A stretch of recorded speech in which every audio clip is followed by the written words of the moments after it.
60 words per minute shorthand dictation, transcription number 27. Start. Mr. Vice Chairman, Sir, I rise to support the Plantations Labor Amendment Bill brought up by the government for our consideration. Sir, the sad plight of millions of toiling people who sweat on various plantations in the country to earn valuable foreign exchange for us is really too much to be expressed in words. These workers live and work in most inhuman and pitiable conditions.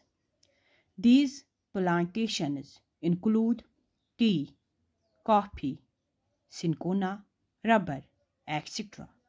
And as we know, earners of our country, but sir, it is indeed most regrettable that notwithstanding a lapse of 34 years since our independence, these workers who earn crores and crores of rupees by way of foreign exchange have to live in most miserable conditions.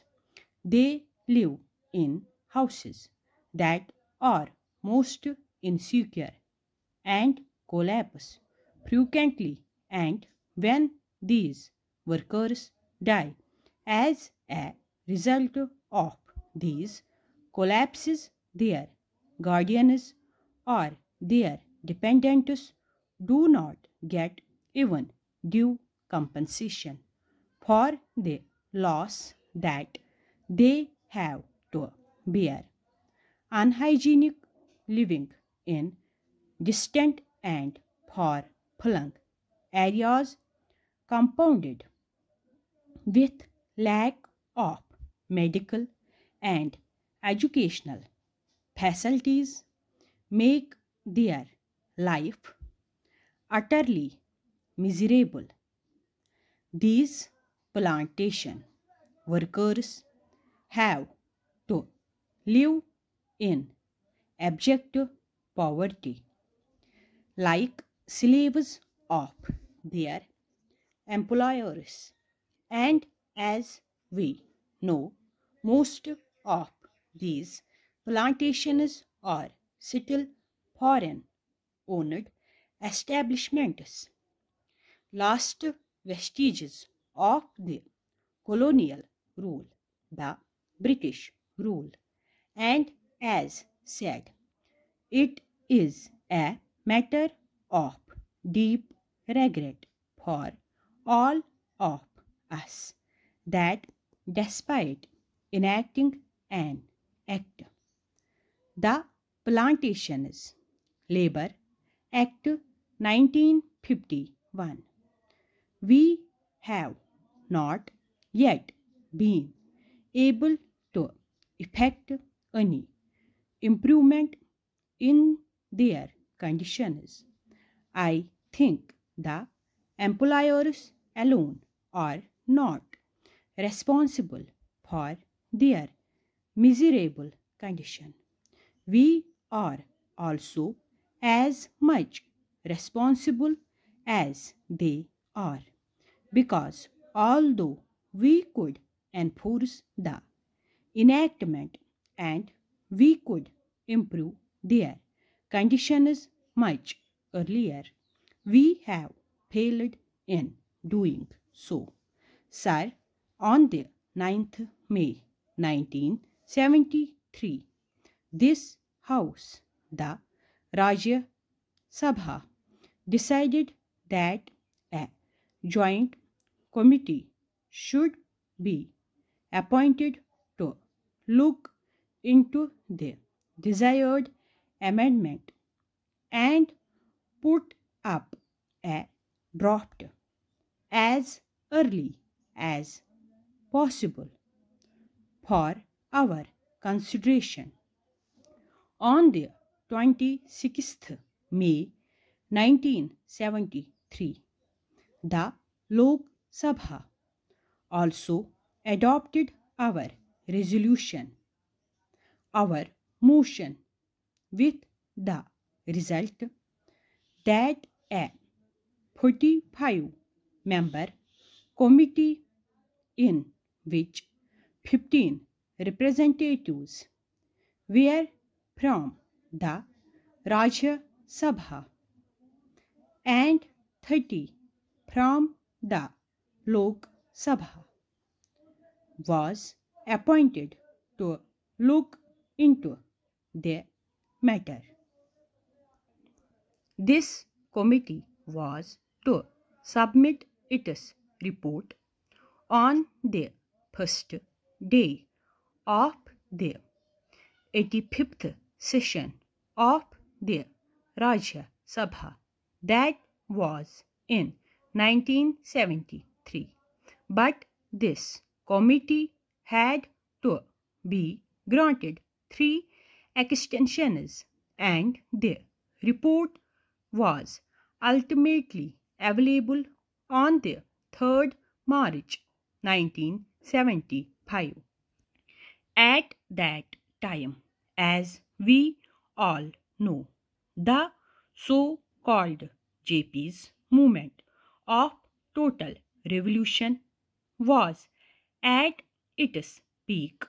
Within 2 or 3 months, the national emergency had to be declared, and during the emergency, priorities had changed, and we could not just effect this desired improvement at that time, and we could not bring about this legislation.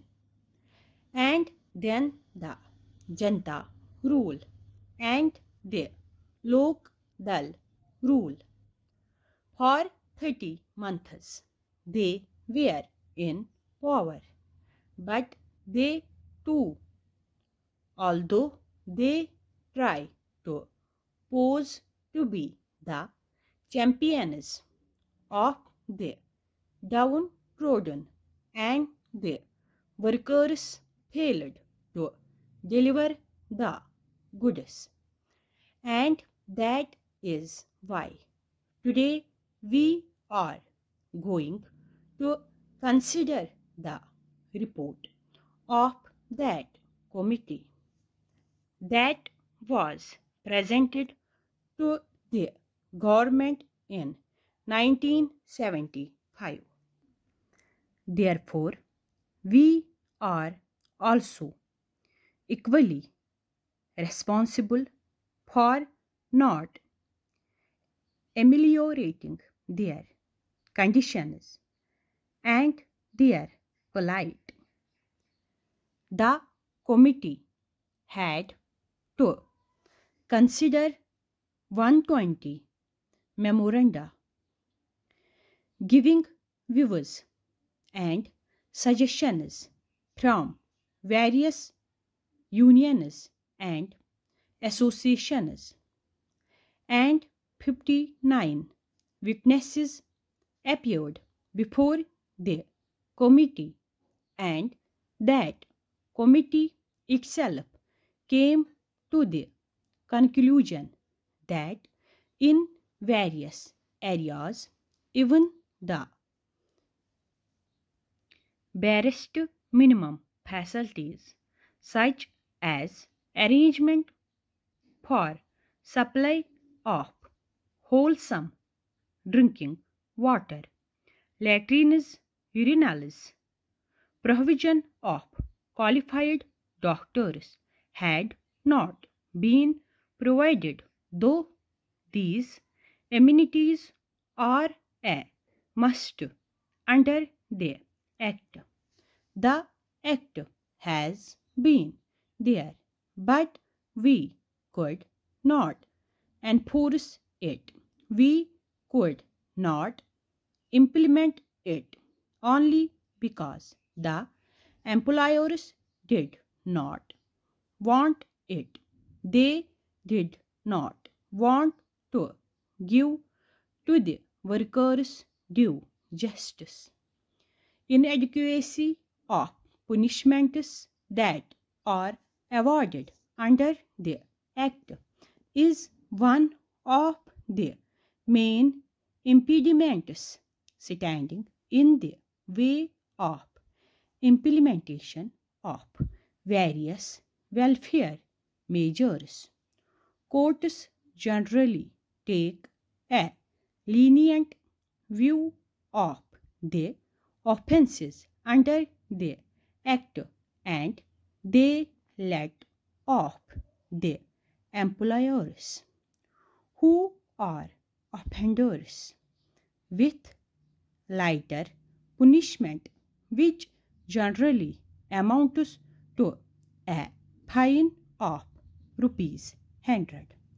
So the committee suggested amendment to Section 36 of the Act. An employer is required to provide these workers living accommodation, but generally in spite of the fact that the government gives loans and subsidies to the employers for construction of houses, progress in regard to these constructions is very poor. As I said earlier, very unhygienic and insecure houses are there where these people have to live. Even compensation to the workers in the event of house collapse is not given. Stop.